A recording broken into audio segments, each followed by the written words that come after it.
Hello dear student, welcome to SS explanation centre. आज यही video रे आमे पढ़िबा अलंकार विषय रे पढ़िबा। आमे पूर्ववर्ती वीडियो रे छंद को कंप्लीट कवर कर देइथिले, तो अलंकार विषय रे आज पढ़िबा।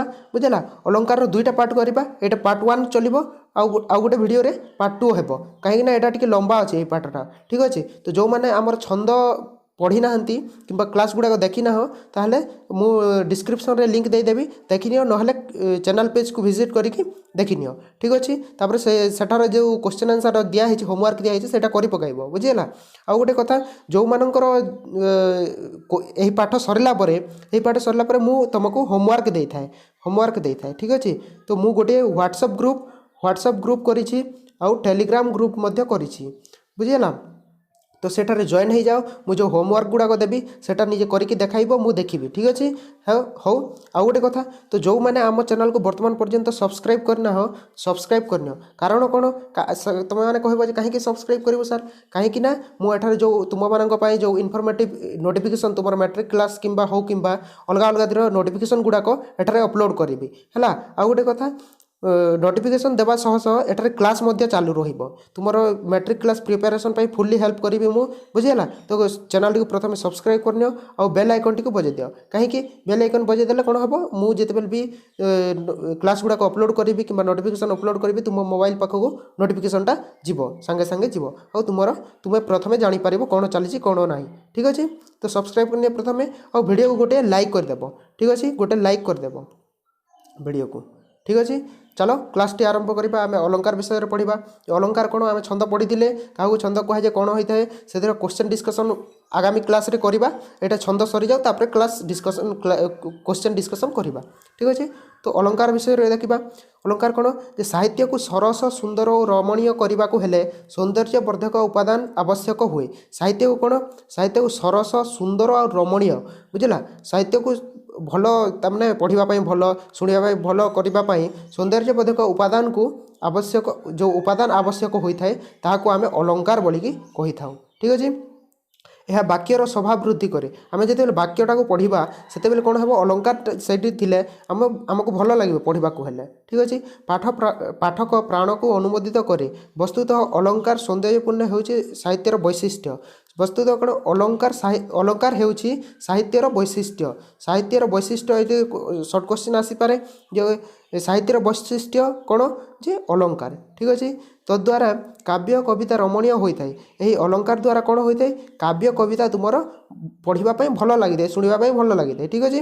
वाक्यर अलंकार को मुख्यतः केते भाग रे विभक्त करा जायछि, दुई भाग रे विभक्त करा जायछि। लेखनीय खाता कलम रखी के बस, तो दुई भाग रे विभक्त करा जायछि। शब्दालंकार गोटे, आ गोटे अर्थालंकार। मन रख, वाक्य को काव्यर जो अलंकार को केते भाग रे विभक्त करा जायछि, सेटा दुई भाग रे विभक्त करा जायछि। शब्दालंकार आ गोटे अर्थालंकार। जहा द्वारा शब्द सरस सुंदर और श्रुति मधुर हुए, ताहाको शब्दालंकार कहा जाय। शब्दालंकार काहाको कहा जाय, जहा द्वारा शब्द सरस सुंदर और श्रुति मधुर होइथाय ताहाको शब्दालंकार। शब्दटा सरस सुंदर और श्रुति मधुर होइथाय ताहाको शब्दालंकार कहा जाय। यथा जमक, हला, अनुप्रास, श्लेष, एटा डिटेल्स पढ़िबा। एटा कोन जमक कोन, अनुप्रास कोन, श्लेष कोन, एटा डिटेल्स पढ़िबा। ठीक अछि।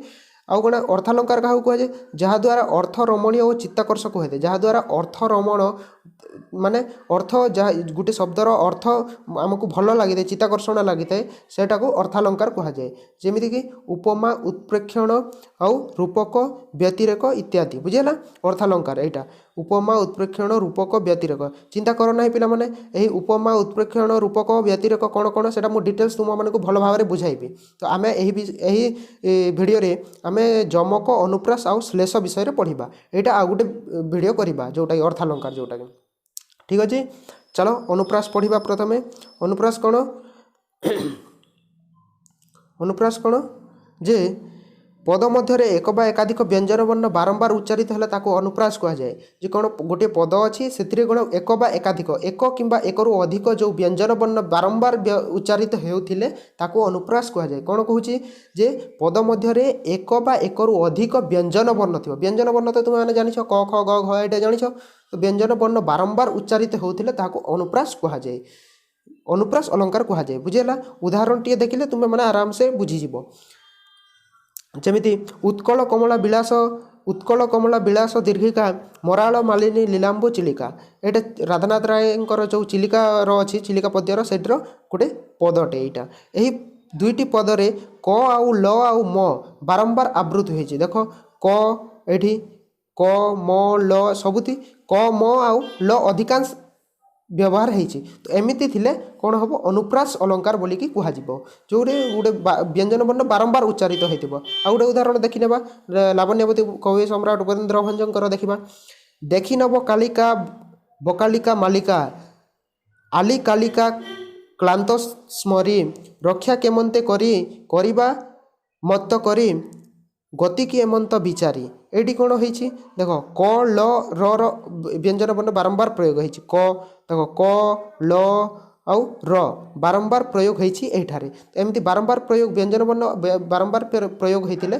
सेटा को अनुप्रास बोलिकी कहुए ठीक अच्छे यहाँ पढ़ी नब उदाहरण गुड़ाक पढ़ी नब टिके एबे पढ़िबा आमे जमक जमक कौन जे भिन्नार्थ बोधक एक प्रकार शब्दर बारंबार आवृत्ति को जमक कहुए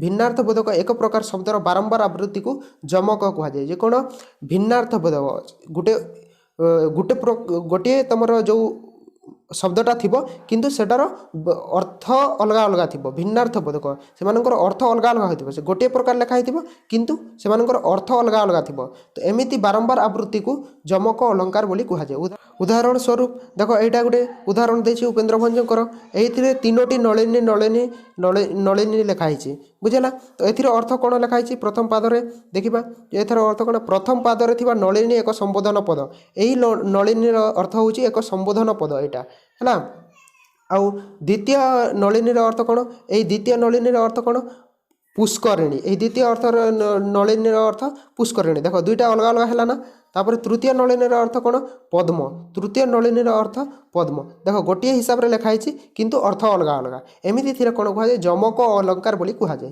बुझीगला मन रख है आ द्वितीय पादरे आम देखा जे भ्रमंती भ्रमरे भ्रमरे भ्रमरे ए शोभित देख केतोटी भ्रमरे भ्रमरे भ्रमरे तीन लिखाई तो ये देखा भ्रमरे अर्थ प्रथम भ्रमरे अर्थ कौन भ्रमर माने प्रथम भ्रमरे अर्थ भ्रमर माने द्वितीय भ्रमरे अर्थ कौन भूल रे बा विभ्रांत रे है भूल रे आ तृतीय भ्रमरे अर्थ हो भौरी रे बुझेगा तो एमती गोटे लेखा हो किंतु अर्थ अलग अलग थिले ताहाकू जमक अलंकार बोली कहुए बुझीपार मु आशा करुँची तुम पूरा डाउट क्लियर हो जाइथिबो जमक अलंकार को लेकिन नेक्स्ट देखिबा आमे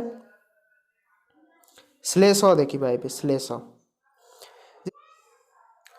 जेउठारे गोटे शब्द दुई बा तहिंरु अधिक भिन्नार्थ प्रकाश करे सेठारे श्लेष अलंकार हुए तो श्लेष अलंकार कौन जेउठारे गोटे शब्द दुई बा दुई रु अधिक भिन्नार्थ प्रकाश करे जेउठारे कौन हम गोटे शब्द गोटे भल बुझ जे गोटे शब्द दुई बा दुई रु अधिक भिन्नार्थ प्रकाश करे गोटे शब्द थिबो किंतु दुई बा दुई रु अधिक अलग अलग अर्थ प्रकाश करे ताहाको श्लेष अलंकार बोली कहुए उदाहरण रे भलसे बुझी पारबो आ गोटे कोन जो शब्द एकाधिक अर्थ प्रकाश करुथे ताहाको श्लिष्ट पद बोली कहुए एटा मन रख जो शब्द एकाधिक अर्थ गोटे शब्द अछि आउ सेटार अलग अलग अर्थ होउछि ताहले ताको श्लिष्ट पद बोली कहुजिबो जे तुमको केमिति देइथिबो चारटा उदाहरण देइथिबो चारटा देइथिबो आउ एमानक मध्यरे कोउटी गोटे श्लिष्ट पद बोली के देइथिबो एमिति क्वेश्चन आसीबो ठीक अछि तो श्लेष अलंकार केते प्रकार तीन प्रकार अभंग श्लेष सभंग श्लेष और भंगाभंग श्लेष बुझीगला लेखनीय खातार जोठार शब्द को न भांगे भिन्न भिन्न अर्थ करा जाए सेठारे अभंग श्लेष हुए कौन जोठारे शब्द को न भांगिकी शब्द जमीती कि सेमिति थिबो आउ भिन्न भिन्न अर्थ प्रकाश करबा पई करा जाए सेटा होचे अभंग श्लेष ठीक अछि आउ कौन जोठारे शब्द को भांगी भिन्नार्थ करा जाए अर्थात शब्द खंडित होई भिन्नार्थ प्रकाश करे सेठारे सभंग हुए जोठारे गणे शब्द को भांगी दिया जाए आउ अलग अलग अर्थ प्रकाश करे ताको सभंग कहा जाए जोठारे अभंग और सभंग उभय रही थांती से स्थल रे भंगाभंग श्लेष बा सभंगा भंग श्लेष होता है बुझेगा सभंग आउ अभंग उभय रही थांती ताको कौन कहा जाए भंगाभंग बा सभंगा भंग श्लेष होता है उदाहरण स्वरूप कौन जे बाबू नाक सिरी दान योग्य जोशाकू बिहर कानन कर अलिंग नकु बुझला एटा उपेन्द्र भंजकर लेखा एठारे आमे देखिबा उदाहरण को भलसे बुझिबा जे एठारे प्रथम पादरे थिबा नाकसिरी एवं दान पद दुईटी श्लिष्ट पद एठारे नाकसिरी हला आउ दान दुईटी कण श्लिष्ट पद कहुजिबो बुझला एही पद दुईटी को अभंग रूपे दुईटी भिन्न भिन्न अर्थ प्रकाश करूची प्रथम अर्थरे नाकसिरी स्वर्ग संपद प्रथम अर्थरे कण नाकसिरी कण करूची स्वर्ग नाकसिरी अर्थ स्वर्ग संपद हला नाकर अर्थ स्वर्ग आउ सिरी अर्थ ऐश्वर्य बा संपद बुझला दुईटा अलग अलग अर्थ है ना ठीक अच्छे तो द्वितीय अर्थरे कौन हो द्वितीय अर्थरे नाकसिरी गोटे अर्थ गला आउ गोटे अर्थ नाकसिरी नाकर सौंदर्य एवं दान अर्थ छेदन करवा यहाँ गोटे अर्थ छेदन करुँची जोटा कि नाकसिरी अर्थ नाकर सौंदर्य को बुझाऊँगी बुझला यहाँ गोटे अर्थ है ठीक अच्छे उक्त पद दुईटी को खंडित न हो भिन्न भिन्न अर्थ प्रकाश करुथिबारु एहा अभंग श्लेष एटा कौन एटा नाकसिरी को भांगी दिया जाए नहीं नाकसिरी अर्थ गोटे नाकर सौंदर्य बोली कहुचे नाकसिरी को भंगा जाए नहीं तो तेणु यहाँ अभंग श्लेष आईटा कौन है ऊपर नाकसिरी नाकर अर्थ स्वर्ग सिरीर अर्थ ऐश्वर्य दुईटा भंगा होता कौन बुझेगा यहाँ हूँ सभंग श्लेष बुझेगा नेक्स्ट देखिए द्वितीय पदर बिहर कानन अर्थ कानन बिहर कानन अर्थ कौन कानन रे बा वन रे बिहर कानन बोले अर्थ कानन रे बा वन रे बुझेगा बिहार कर बोले भ्रमण कर तथा आलिंगन कर बुझाऊँगी बुझेगा द्वितीय अर्थरे भी हर विशेष भाव में हरण कर हरर अर्थ कौन हो विशेष भाव में हरण कर यही हरर अर्थ बुझेगा यही हरर अर्थ हरण कर ठीक अच्छे कान ओ नकर आलिंगन को बुझाऊँगी एठारे बिहर अर्थ छेदन कर बुझेगा छेदन कर कान को छेदन कर और आलिंगन को न कर एठरे बुझाऊँगी कि कान को छेदन कर और आलिंगन को न कर कहूँ बुझेगा कानन पदटी खंडित होगा द्वारा कान आउ न भिन्नार्थ प्रकाश पाऊँ तेणु सभंग श्लेष यहाँ को कहुब बुझेगा सभंग श्लेष कहुब समग्र पदटी अभंग और सभंग श्लेष थिबारु यहाँ भंगाभंग श्लेष बा सभंगाभंग श्लेष कहुए तो एठारे कौन है दुईटा रोचे अभंग भी रोचे सभंग भी रोचे तेणु यहाँ भंगाभंग श्लेष बोलिक कहुचे आशा करुँची तुम मैंने बहुत भल भाव में बुझीपारी तो यही वीडियो आम देखला कि कौन देखला रिविजन टी कर दूँ